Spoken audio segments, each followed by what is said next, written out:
নমস্কার বন্ধুরা, মায়ের হেসেল চ্যানেলে আপনাদের আরেকবার স্বাগত জানাই। আজকে পটলের একটা ভিন্ন স্বাদে রান্না করব। একঘেয়ে পটল তরকারি খেয়ে খেয়ে তো মানুষের আর ভালো লাগে না, তাই পটলটাকে আজকে একটু অন্যরকমভাবে বানাবো। সেই জন্য 6-7টা পটল নিয়ে ভালো করে খোসা ছাড়িয়ে নিয়েছি, আর নিয়ে মাঝখান থেকে আধখানা করে রেখেছি। এবার দেখো, পটলের মাঝখান থেকে এই যে বীজটা আছে, যেভাবে দেখাচ্ছি তোমরা দেখতে থাকো। ঠিক চামচে করে এইভাবে ছাড়িয়ে নেবে পটলের বীজগুলো। আর কচি পটল হলে শাঁসটা এমনি উঠে যাবে, বীজগুলো বার করতে আর হবে না। কিন্তু তোমরা কচি পটল নেওয়ারই চেষ্টা করবে, তাহলে আলাদা করে বীজটাকে আর বের করতে হবে না। শাঁসটা এইভাবে চামচে করে খুব সহজেই উঠে আসবে। প্রত্যেকটা পটল থেকে এইভাবে দেখো শাঁসগুলোকে একটা একটা করে বের করে নিচ্ছি, নিয়ে আলাদা রাখছি। দেখো পটলগুলো সব কটা শাঁস বের করা হয়ে গেছে এরমভাবে, মানে খানিকটা নৌকো টাইপের দেখতে হচ্ছে এরমভাবে। এইভাবে শাঁসগুলো বের করে নিলে এই মাঝখানটা ফাঁকা থাকবে, এর মধ্যে আমরা পুর ভরবো। পুরের জন্য রেখেছি একটা গোটা আলু সেদ্ধ, এই শাঁসগুলো রেখেছি, শাঁসগুলো এর সাথেই একসাথে দিয়ে দেবো। একটা পেঁয়াজ কুচো, একটুখানি রসুন কুচো, একটু আদা কুচো, আর একটুখানি কাঁচা লঙ্কা। ঝালটা তোমরা যে যা স্বাদ মতো দেবে। এর সাথে নুন হলুদ দিয়ে পুরটাকে বানাবো, তোমরা দেখতে থাকো। পটলগুলোতে একটু করে নুন হলুদ মাখিয়ে দিচ্ছি, তাতে পটলটা তাহলে একটু নরম হয়ে থাকবে।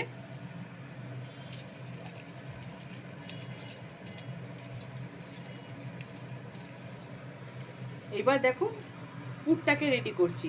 আলুগুলোর সাথে ওই শাঁসগুলোকে নিয়ে একসাথে সবটা মেখে নেবো।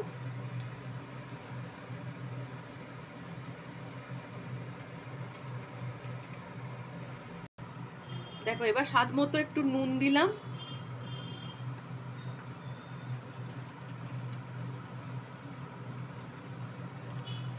অল্প একটুখানি হলুদ গুঁড়ো,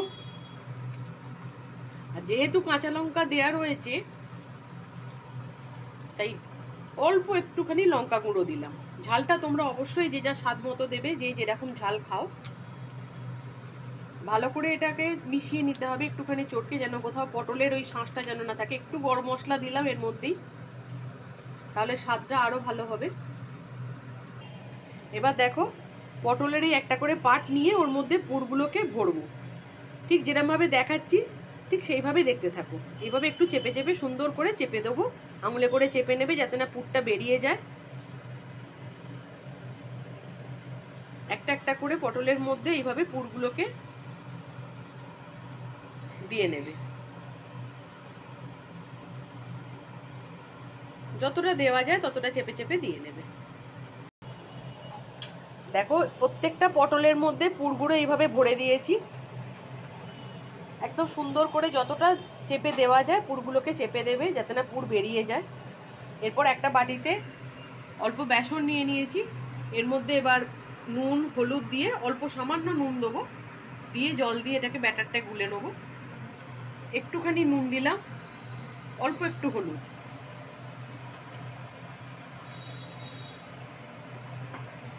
এবার এটাকে একটু মিশিয়ে নিয়ে হাতে করে মিশিয়ে নিয়ে এবার জল দিয়ে ব্যাটারটা গুলে নিচ্ছি।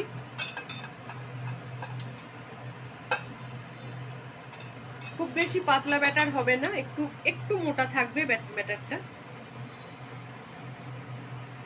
দেখো এইরকম থিকনেসটা থাকবে, খুব বেশি পাতলাও নয় আবার খুব বেশি মোটাও নয়। কড়ায় তেল গরম হয়ে গেছে, এবার ওই পুর ভরা পটলগুলো বেসনে ডুবিয়ে একটা একটা করে ভেজে নেব। কড়া থেকে তেল গরম হয়ে গেলে সেই তেল একটুখানি বেসনের ব্যাটারের মধ্যে দিয়ে দেবে, তাহলে কি হয়, যেমন মুচমুচে হয় তেমন ভাজা জিনিসগুলো খুব ফোলে, ক্রিস্পি হয়। দেখো একটা করে পুর নিয়ে এরম বেসনের মধ্যে এপিট ওপিট করে লাগিয়ে ভেজে নেব। আঁচটা একটু কমিয়ে রাখবে, না হলে পুড়ে যেতে পারে।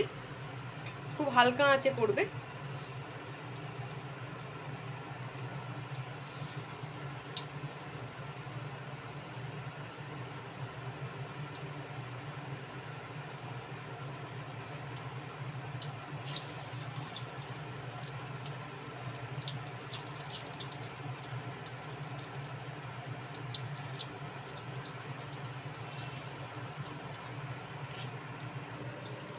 দেখো এক পিঠটা ভাজা ভাজা হয়ে গেছে, এবার আস্তে করে উল্টে দেব।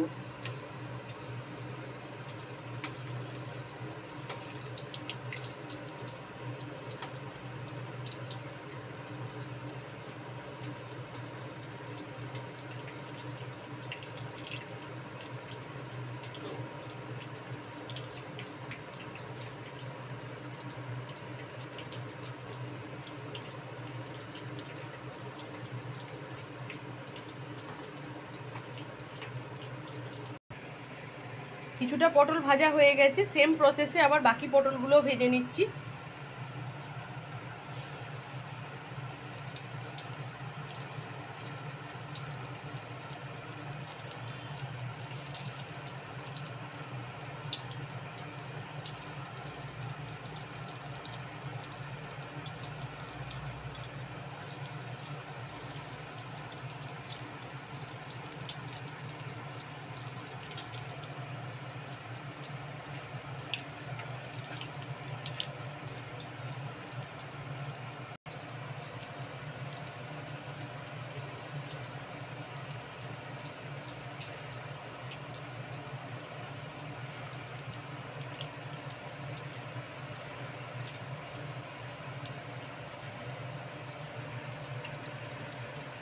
এবার এগুলো সেম ভাবে ভেজে নেব হালকা আঁচে।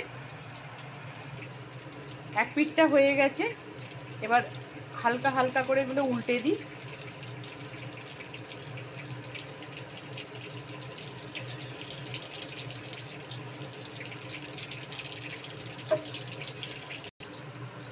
এগুলো সব ভাজা হয়ে গেছে লাল লাল করে, প্রত্যেকটাই সুন্দর করে দেখো ভাজা হয়েছে। এবার এগুলো তুলে নেবো কড়া থেকে।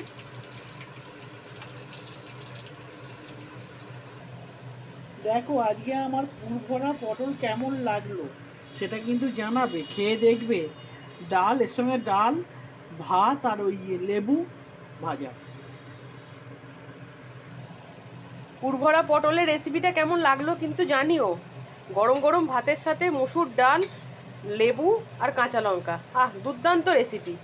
খেয়ে দেখো বানিয়ে, খুব ভালো খেতে লাগে। কেমন লাগলো ভিডিওটা অবশ্যই জানিও কিন্তু বন্ধুরা। আর প্লিজ সাবস্ক্রাইব করে পাশে থেকো সবাই।